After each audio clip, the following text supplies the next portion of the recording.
जय हिंद, वंदे मातरम। प्यारे साथियों, आ चुके हैं एक और ज़बरदस्त नई वीडियो के साथ। ये है राजस्थान की जो डिप्टी सीएम है दिया कुमारी जी, उनके साथ में बैठक हुई है जयपुर में। तो उस बैठक में क्या क्या फैसले किए गए हैं, क्या क्या निर्णय लिए गए हैं, 7 बड़ी योजनाओं की घोषणा की गई है, उसकी जानकारी हम आपको देंगे कि भाई किन किन योजनाओं का लाभ दिया जाएगा और इसमें क्या क्या फ़ायदे होंगे। वो सारी की सारी चीज़ें अपडेट आपको अच्छी प्रकार से समझ में आ जाएगी। और जो अपडेट आई है लेटेस्ट, वो भी मैं आपको यहाँ पे दिखाने वाला हूँ। तो अभी तक आप नहीं जुड़े हैं चैनल से तो विश्वास के साथ आप यूट्यूब चैनल को सब्सक्राइब कर सकते हैं, क्योंकि यहाँ पे आपको सभी सरकारी योजनाओं की जानकारी दी जाती है और अच्छी प्रकार से आपको समझाया जाता है। चलो शुरू करते हैं। मैं राजेश गुजर स्वागत करता हूँ आप सभी का एक और नई वीडियो में। आओ जी, फटाफट से हम इसके ऊपर बात करेंगे और पूरी की पूरी लेटेस्ट अपडेट है उसको समझेंगे। ये है राजस्थान दिया कुमारी उप मुख्यमंत्री अपडेट। जयपुर बैठक में लिए निर्णय, 7 बड़ी घोषणाएं, इन योजनाओं का मिलेगा लाभ। अब वो कौन सी है सब वो भी देख लेते हैं। ये है अपनी लेटेस्ट अपडेट जयपुर से, जो आप देख सकते हैं अच्छी प्रकार से आपको दिखाई दे रही होगी यहाँ पे। ये है तुम्हारी 23 अप्रैल 2025 की। इसको थोड़ा सा चेंज कर लेते हैं सब। हाँ, अब सही है। ये है 23 अप्रैल 2025 की, ठीक है जी। इसको हम देखेंगे अच्छी प्रकार से। डिप्टी सीएम से मिला जयपुर व्यापार महासंघ का प्रतिनिधि मंडल, यानी कि जो डिप्टी सीएम है ना दिया कुमारी जी, उप मुख्यमंत्री, उनसे मिला है जयपुर व्यापार महासंघ का प्रतिनिधि मंडल। जो जयपुर में जो व्यापार महासंघ है उसका एक मंडल है पूरा का पूरा, उसमें सदस्य जुड़े हुए हैं कि साहब कहीं करना चाहे, कहीं कौन करना चाहे, जयपुर में कई चीज़ की कमी आ गई, कई चीज़ की व्यवस्था कोनी वह व्यवस्था करा, ये चीज़ जयपुर में करेंगे अभी। तो यहाँ व्यापार मंडल एक बनता है ना। तो व्यापार मंडल में फिर जो भी कमी आती है तो वो बोलते हैं, सारे एकजुट होते हैं और उस चीज़ पे बात करते हैं कि साहब इस व्यवस्था को यहाँ पे लागू किया जाए, इस चीज़ की कमी है इसको सुधारा जाए, ऐसे होता है। तो वो क्या बोले कि परकोटे पर ध्यान दें तो रुके पलायन, यानी कि साहब जयपुर परकोटे के ऊपर आपको ध्यान देना पड़ेगा। उन्होंने कहा है उप मुख्यमंत्री जी को कि साहब जयपुर परकोटे पे आपको ध्यान देना पड़ेगा। यहाँ पर लोग पलायन करते हैं और बहुत विदेशी सैलानी भी यहाँ पर घूमने के लिए आते हैं। जयपुर में किले हैं, दुर्ग हैं और भी जो गढ़ हैं वो, यानी कि बहुत अच्छी अच्छी चीज़ें हैं जयपुर में देखने के लायक। म्यूजियम हैं, चिड़ियाघर वगैरह जो भी हैं, तो उनको घूमने के लिए लोग बाहर से आते हैं। तो हमें उनसे क्या होती है, इनकम होती है। भाई जयपुर में घूम पाएंगा तो अपन कहीं तो खरीदेंगे ना सामान, टिकट कटवाएंगे तो वो कोष सरकार के कोष में जमा होगा पैसा। तो उससे क्या होता है कि पलायन रुक जाएगा अगर ये सिस्टम नहीं हुआ तो पलायन को रोकने के लिए परकोटे पर ध्यान देना पड़ेगा, नहीं तो फिर वो आएंगे नहीं, चले जाएंगे। और जो वहाँ पे फिलहाल में जो काम पे लगे हुए लोग हैं वो भी चले जाएंगे, वो भी नहीं रहेंगे। जो दुकानें यहाँ पे चल रही हैं, इन दुकानों में जब बिक्री नहीं होगी, कोई आएगा ही नहीं, तो फिर हम भी चले जाएंगे यहाँ से, हम क्या करेंगे, ये चीज़ें हैं। तो दिया की 2 घंटे व्यापारियों से चर्चा हुई। मंदिरों में 150 यूनिट फ्री बिजली मिलनी चाहिए, यानी कि जो दिया कुमारी जी हैं वो यहाँ पे देखो ये बैठी और ये बैठक चल रही है यहाँ पर। तो 2 घंटे की बैठक चली थी। तो इन्होंने बताया कि मंदिरों में साहब 150 यूनिट तो फ्री बिजली करो, रामलीला मैदान में और मेट्रो स्टेशन में पार्किंग की सुविधा की जाए। जयपुर में जो रामलीला मैदान है उसमें पार्किंग नहीं है, बढ़िया पार्किंग करो। मेट्रो स्टेशन है उस पर पार्किंग की सुविधा करो, गाड़ी उड़ी खड़ी हो जाए, ठीक है जी। आगे देखो, और जो भी सरकारी योजनाओं से संबंधित लेटेस्ट अपडेट आती हैं वो सब टेलीग्राम के ऊपर डाली जाती है भाई। यानी कि जिस नाम से यूट्यूब चैनल है उसी नाम से टेलीग्राम चैनल है। सभी साथी टेलीग्राम को जरूर ज्वाइन करें, क्योंकि टेलीग्राम के ऊपर आपको सरकारी योजना की जो भी लेटेस्ट अपडेट आती है, नोटिफिकेशन आती है, खबर आती है, वो सब टेलीग्राम के ऊपर डाली जाती है। इंस्टाग्राम को भी आप फॉलो कर सकते हैं। शहर के व्यापारियों ने बाजारों की समस्या और समाधान को लेकर मंगलवार को उप मुख्यमंत्री दिया कुमारी से मुलाकात की।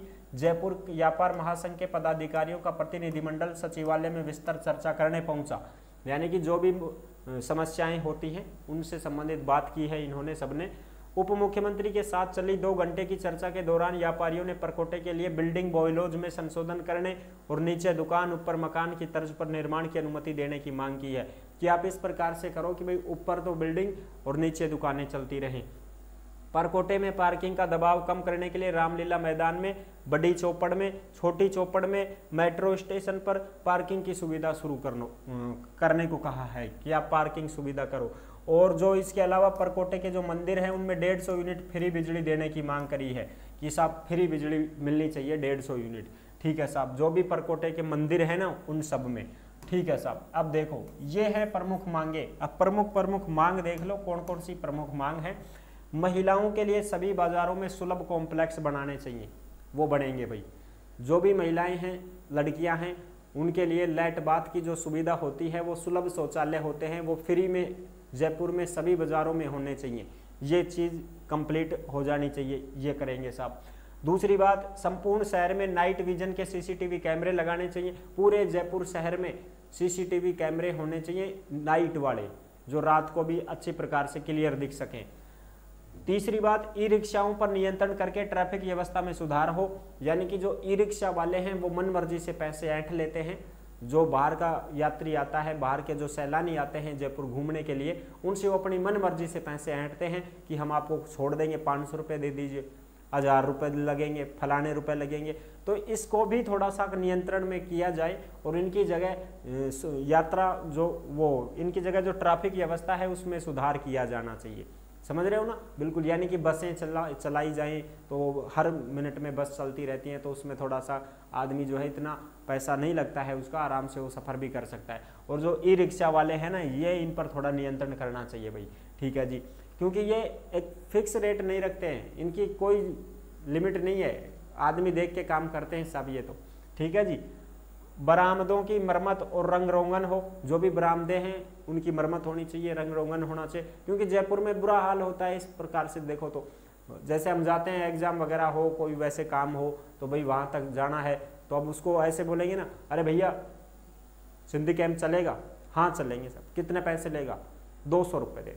ले भाई, थोड़ा सा का आवाज़ बदलो, सिंधी कैंप चालो ला काई? हाँ 100 रुपये दे देना। और सीधा ही बोलो, चल भाई चल रहा है सिंधी कैंप चाल, 20 रुपया दे दे। ऐसे मतलब उनको तो ये देखते हैं वो कि हाँ भाई बाहर का है कि यहाँ का है, इस प्रकार से।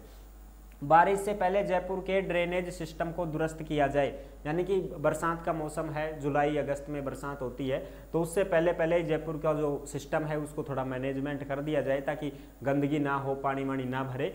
रामलीला मैदान और मेट्रो स्टेशन पर पार्किंग की सुविधा शुरू कर दी जाए। खुले जो बिजली के तार हैं उनको अंडरग्राउंड किया जाए, यानी कि जो खुले तार होते हैं उनसे खतरा होता रहता है भाई, कभी फॉल्ट हो गया, कभी कुछ हो गया, कहीं पर गिर गया, ठीक है, पशु मर गए, कोई इंसान की मौत हो जाती है, गाड़ियों में कुछ करंट वगैरह बन जाता है। बरसात में वैसे सड़क पर पानी भरा है तो वो वहाँ करंट बना देता है, कहीं ना कहीं झील नाव में है, तो ऐसे इस प्रकार तो इनको अंडरग्राउंड किया जाए। और मंदिरों और दुकानों के बाहर टाइम से कचरा उठाना चाहिए। जो भी मंदिर हैं, जो भी दुकानें हैं, उनके बाहर जो कचरा पड़ा रहता है उसको टाइम से उठवाया जाए। जो भी नगर पालिका, नगर निगम, नगर परिषद की तरफ से जो लगाए गए हैं सफाई कर्मचारियों के जो टम्पू वगैरह आते रहते हैं, वो समय समय पर आएँ और उन कचरों को उठाएं। मंदिरों में 150 यूनिट फ्री बिजली मिले, ये की सारी जो इनकी प्रमुख मांग है इनको कंप्लीट किया जाए साहब। ये बैठक में की गई है बातें कि साहब ये मांग हमारी है, इनको आप पूरा करें। तो ये थी भाई पूरी की पूरी जानकारी। ये जयपुर के लिए ही है साहब, ये योजनाएं जो भी हैं वो बाहर किसी दूसरे राज्य के लिए, वो किसी दूसरे जिले के लिए नहीं है, ये सिर्फ जयपुर के लिए लागू रहेंगी। जयपुर के लिए ही ये बैठक हुई है, जयपुर के लिए ये मीटिंग की गई है कि जयपुर में इन सुविधाओं का लाभ मिलना चाहिए, सभी को मिलना चाहिए। आई होप आप अच्छी प्रकार से समझ गए होंगे, सारी जानकारी मैंने क्लियर कर दी है। बाकी आपको और भी कोई किसी भी प्रकार की योजना के बारे में जानकारी चाहिए तो आप कमेंट के माध्यम से भी लिख सकते हैं कि हमें इस योजना के बारे में बता सकते हैं, या फिर आप इंस्टा के ऊपर ऑडियो कॉल करके हमसे बात कर सकते हैं कि साहब हमें इसके बारे में बताया जाए, तो हम आपके लिए ज़रूर वीडियो लेकर के आएंगे और आपको सारी चीज़ें क्लियर कर देंगे। ठीक है साहब। और टेलीग्राम के ऊपर आपको ये सारी खबरें मिल जाती हैं, टेलीग्राम को सभी साथी ज्वाइन जरूर कर सकते हैं। आई होप आप अच्छी प्रकार से समझ गए होंगे, सारी जानकारी मैंने क्लियर कर दी है। वीडियो अगर पसंद आई है तो वीडियो को लाइक जरूर कर देना। चैनल पर पहली बार आए हैं तो विश्वास के साथ आप यूट्यूब चैनल को सब्सक्राइब कर सकते हैं, क्योंकि यहाँ पे आपको सभी सरकारी योजनाओं की जानकारी दी जाती है और अच्छी प्रकार से आपको समझाया जाता है। फिर मिलते हैं नेक्स्ट वीडियो में, तब तक के लिए सभी प्यारे साथियों को जय हिंद, जय भारत।